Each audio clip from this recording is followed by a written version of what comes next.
Shalom, salam jumpa dalam kasih Tuhan Yesus Kristus, salam sejahtera untuk kita semua. 5 hari yang lalu saya mengupload satu video yang diksinya adalah Tuhan yang turun jadi manusia, itulah Yesus orang Nazaret.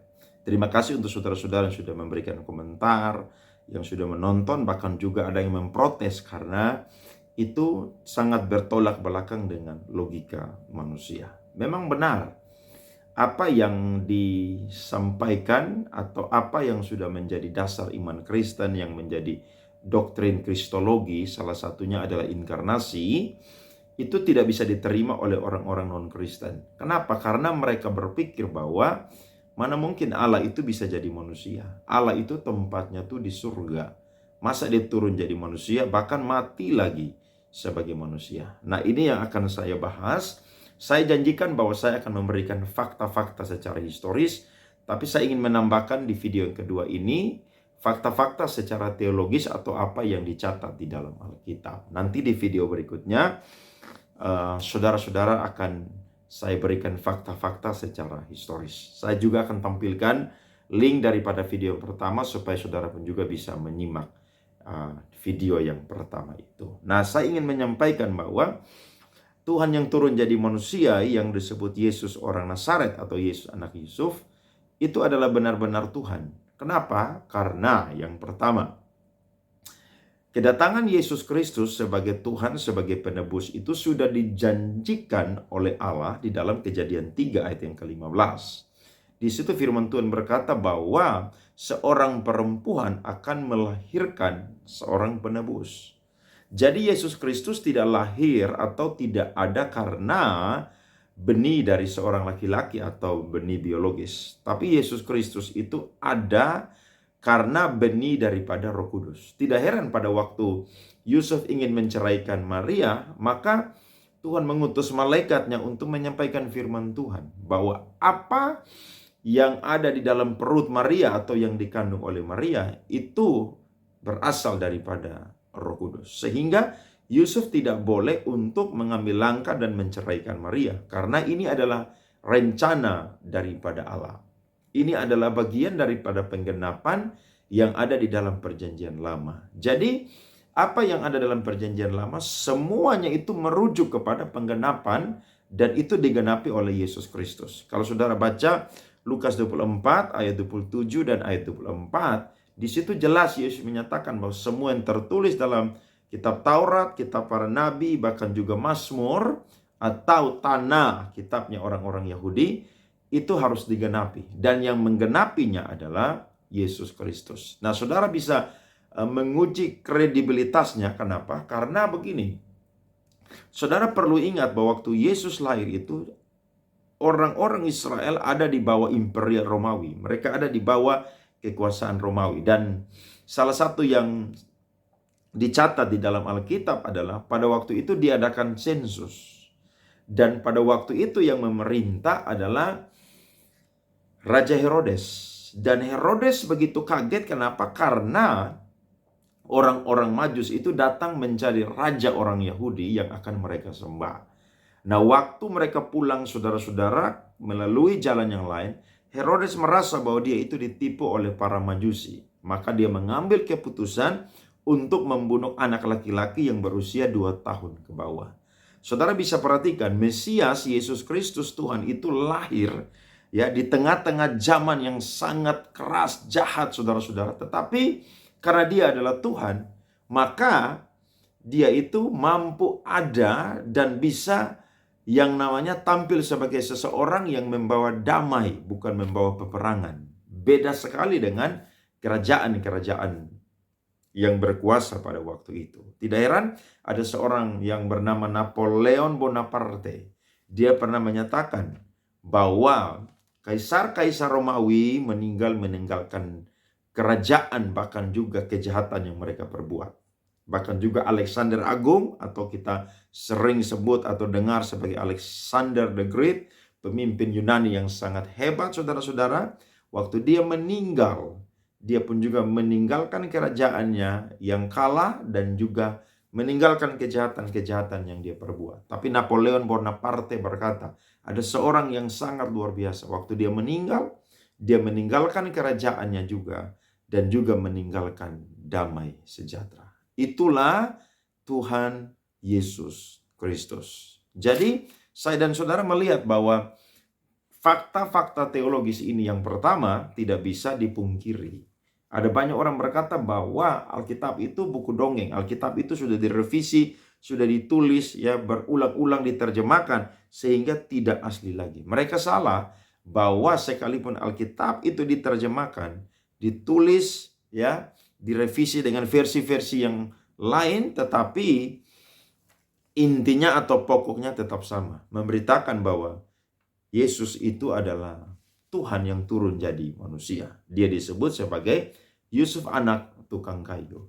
Berikut saudara-saudara, yang kedua adalah kalau kita memperhatikan Alkitab, maka kita akan menemukan apa yang ditulis dalam Injil sinoptik, ya. Contohnya adalah Matius, Markus, Lukas, bahkan Yohanes pun juga itu ditemukan dalam tulisan-tulisan daripada Paulus dan juga Rasul Petrus. Petrus mencatat dalam 1 Petrus 1 ayat yang ke-20 dan 21 bahwa karena kita baru Yesus itu menyatakan dirinya. Dia baru tampil di akhir zaman, zaman perjanjian baru, sehingga dia itu menebus umat manusia yang mau percaya kepada dia. Paulus pun juga menulis tentang bagaimana Yesus itu adalah Tuhan. Waktu dia ingin pergi ke Damsyik untuk membinasakan orang-orang mengikuti jalan Tuhan yang disebut sekte pada waktu itu, justru ketika dia berjumpa dengan Kristus, Alkitab berkata setelah dia dibaptis, dia mengalami perjumpaan dengan Tuhan.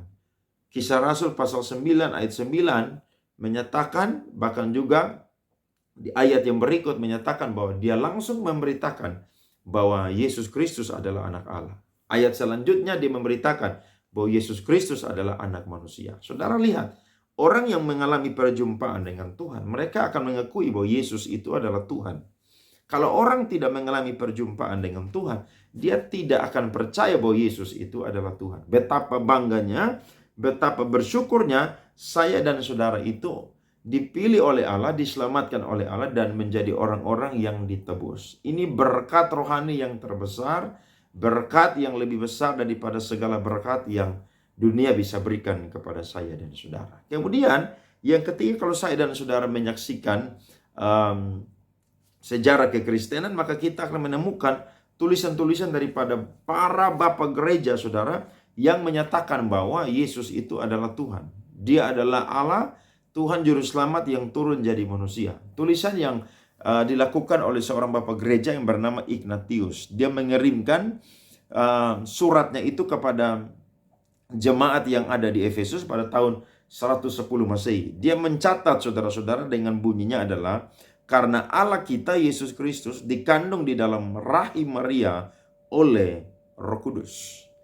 Jadi apa yang terjadi, ya, pada zaman Kaisar Romawi, bahkan juga Raja Herodes pada waktu itu tidak bisa dilupakan, dan itu benar-benar orang-orang mempelajari sehingga mereka itu membangun satu doktrin iman Kristen yang dasar, membawa perkembangan kekristenan yang luas, sehingga mereka disebut sebagai para bapak gereja. Itu mereka menyatakan, mengakui bahwa Yesus itu adalah Tuhan. Dia dikandung oleh Maria dan benihnya adalah dari Roh Kudus. Bahkan saya dan saudara pun juga, kalau kita mempelajari sejarah, maka kita akan menemukan, ya, ada seorang penulis pasca apostolik yang bernama Aristides pada tahun 105 Masehi. Dia berbicara tentang kelahiran yang dilakukan oleh Maria, saudara-saudara. Bunyinya adalah, dia sendiri adalah anak Allah yang maha tinggi, yang merupakan perwujudan Roh Kudus turun dari sorga, dan karena dilahirkan oleh seorang perawan Ibrani, mendapatkan tubuh jasmaninya dari sang perawan. Dia yang secara lahiriah dilahirkan sebagai orang Ibrani oleh perawan Maria yang mengandung dari Allah. Bahkan Justinus Martir, saudara-saudara, dia mencatat bahwa ada banyak bukti yang menunjukkan bahwa kelahiran Yesus Kristus itu ajaib. Karena benihnya bukan dari laki-laki, tapi benihnya itu dari Roh Kudus. Dia mencatat bahwa guru kita Yesus Kristus yang adalah anak sulung Allah Bapa tidak dilahirkan sebagai hasil dari suatu hubungan seksual. Kuasa Allah yang turun ke atas sang perawan meliputi dirinya, dan meskipun dia masih perawan membuatnya mengandung, karena oleh kuasa Allah dia dikandung oleh seorang perempuan atau seorang perawan. Menurut kehendak Allah, Yesus Kristus putranya telah dilahirkan oleh perawan Maria. Saudara-saudara, apa yang dilakukan oleh para bapak-bapak gereja ini menyatakan dengan jelas bahwa benar, Yesus itu bukan sekedar manusia biasa. Dia bukan sekedar seorang tokoh moral, tokoh etika, bahkan bukan sekedar orang bijaksana. Tapi dia adalah Tuhan. Nah, saya dan saudara akan menemukan ada begitu banyak data di dalam Alkitab yang mencatat bagaimana Yesus Kristus itu adalah Tuhan. Ya, itu pun juga keluar daripada para sahabat-sahabatnya. Kalau saya dan saudara membaca bagaimana perjalanan Yesus Kristus dengan para murid, Yesus pernah bertanya kepada murid-muridnya, menurut kalian siapakah aku ini? Maka Petrus mewakili para murid, dia berkata, engkau adalah Mesias, anak Allah yang hidup.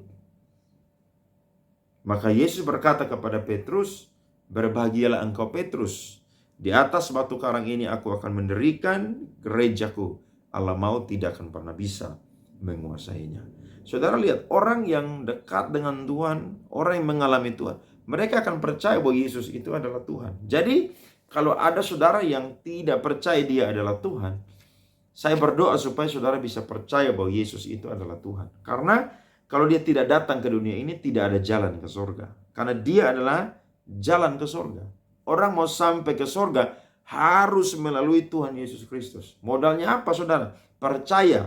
Percaya dengan mulut, mengaku dalam hati bahwa dia adalah Tuhan dan Allah telah membangkitkan dia. Nah, ini memang konsep inkarnasi daripada Tuhan Yesus Kristus tidak bisa diterima dengan bulat hati oleh orang-orang non-Kristen, ya. Tidak bisa. Kenapa? Karena mustahil bagi mereka untuk mempercayainya. Tapi puji Tuhan, data-data memberikan kepada kita bahwa Yesus itu adalah Tuhan. Yesus itu adalah Allah yang turun menjadi manusia. Coba saudara nanti buka Ibrani pasal 1 ayat 8 dan ayat yang ke-9. Saudara akan menemukan di situ Allah sendiri menyatakan bahwa Yesus itu adalah Allah. Kemudian berikutnya saudara-saudara, Alkitab memberikan data bahwa orang-orang yang menjadi musuh daripada Kristus itu mengakui bahwa dia itu adalah Tuhan.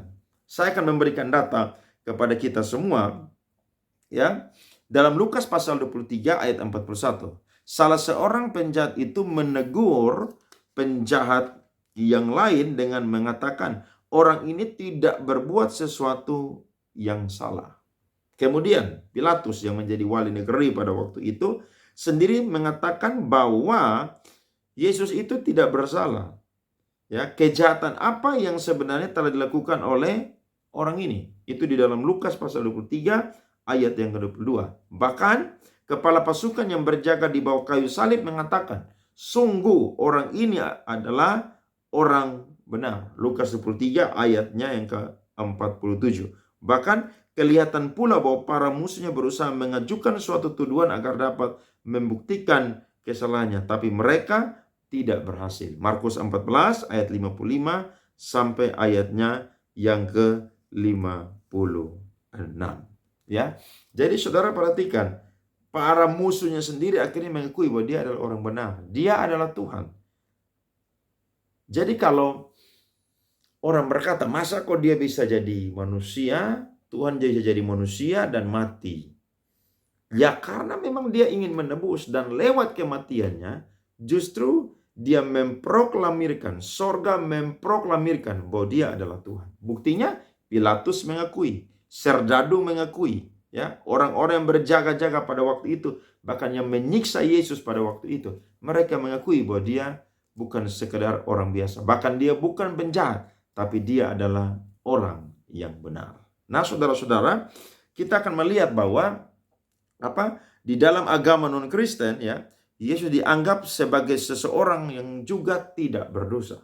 Dia dianggap tidak berdosa. Nah, ini sesuai dengan catatan daripada 1 Petrus pasal 2 ayat yang ke-22 bahwa Yesus itu tidak berdosa, ya. Alkitab berkata ia tidak berbuat dosa dan tipu tidak ada dalam mulutnya. Saudara bisa lihat, kalau dia itu manusia biasa, dia bukan Tuhan, maka dia pasti berdosa. Dia pasti berdosa. Tapi karena dia adalah Allah, maka dia itu tidak berdosa. Dia tidak berdosa. Naturnya itu adalah benar-benar Allah, dan juga pribadinya itu sebagai pribadi kedua daripada Allah Tritunggal. Waktu dia berinkarnasi, maka dia mengambil rupa manusia, merendahkan dirinya menjadi hamba dan taat sampai mati. Itu menurut catatan daripada Rasul Paulus dalam surat Filipi, saudara-saudara. Jadi dari sini kita belajar bahwa ternyata Tuhan yang kita sembah, yang tidak kita lihat, dia adalah Tuhan. Paulus mengatakan, kita hidup bukan karena melihat, tapi kita hidup karena kita percaya. Jadi ada banyak orang yang menyerang ketuhanan Yesus Kristus sampai saat ini. Ya, bahkan saya ingat betul tahun lalu saya berdebat dengan Ustadz Suma, saudara. Itu kurang lebih 4,5 jam. Ya, saya memberikan data-data tentang ketuhanan Kristus, dan dia menunggu saya untuk berdebat lagi karena saya memberikan fakta-fakta yang jelas secara teologis dan juga historis. Jadi kita bersyukur ada Alkitab yang kita pegang, yang tidak bisa diganggu gugat keabsahannya. Ya, Alkitab tidak bersalah. Alkitab tanpa salah, mutlak, sempurna, benar adanya. Jadi bersyukurlah saya dan saudara yang memiliki Allah Tuhan Juru Selamat yang bernama Yesus Kristus. Dia orang Nazaret, anak tukang kayu yang bernama Yusuf.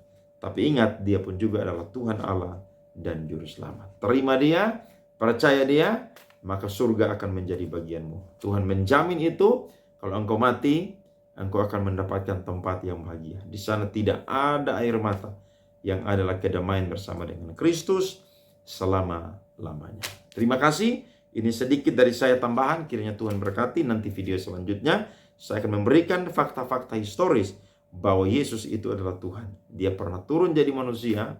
Dia disebut sebagai Yesus orang Nazaret, atau Yesus anak Yusuf tukang kayu. Tuhan memberkati.